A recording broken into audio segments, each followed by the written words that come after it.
warahmatullahi wabarakatuh. Perkenalkan, nama saya Fathur Rozi dari Prodi Pendidikan Matematika, Fakultas Keguruan dan Ilmu Pendidikan, Universitas Islam Jember. Di sini saya akan menjelaskan apa sih demokrasi itu dan apakah demokrasi masih relevan di Indonesia atau masih berfungsi di Indonesia. Dari Wikipedia, demokrasi adalah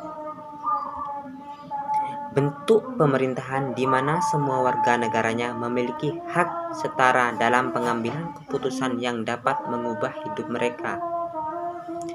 Keputusan yang dapat mengubah hidup mereka. Demokrasi mengizinkan warga negara berpartisipasi baik secara langsung maupun tidak langsung atau melalui perwakilan dalam perumusan, pengembangan, dan pembuatan hukum. Demokrasi sendiri dimulai saat Presiden Soekarno mengeluarkan Dekret Presiden 5 Juli 1959.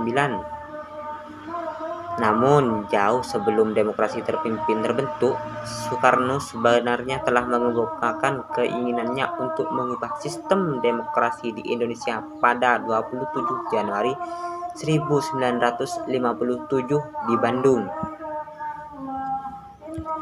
Nah, pertanyaannya adalah, masih relevankah demokrasi di Indonesia atau masih berfungsikah demokrasi di Indonesia? Sedangkan kita semua tahu, demokrasi atau yang disebut dari rakyat, oleh rakyat, untuk rakyat tidak berlaku lagi menurut saya. Mengapa demikian? Karena rakyat sudah tidak berkuasa dikarenakan banyak pemerintah yang semena-mena atau berkehendak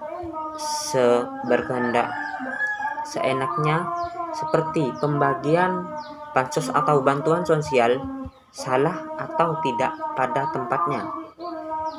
Karena setelah ditelusuri, bansos itu kebanyakan diberikan kepada kerabat atau saudara pejabat, bukan kepada rakyat miskin yang lebih membutuhkan.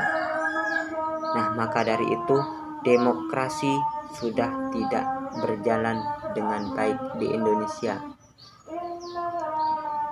Namun kita sebagai penerus bangsa harus bisa menjadikan demokrasi lebih baik lagi dari sebelumnya atau dari negara lain yang memiliki demokrasi yang lebih baik dari kita. Maka saya sebagai generasi bangsa menyatakan, mari kita tegakkan kebenaran atas demokrasi yang ada. Terima kasih atas perhatiannya. Wallahumma fiq ila aqwamit thoriq. Wassalamualaikum warahmatullahi wabarakatuh. Gus Dur pernah berkata, demokrasi harus berlandaskan kedaulatan hukum dan persamaan setiap warga negara, tanpa membedakan latar belakang ras, suku, agama, dan asal muasal di muka undang-undang.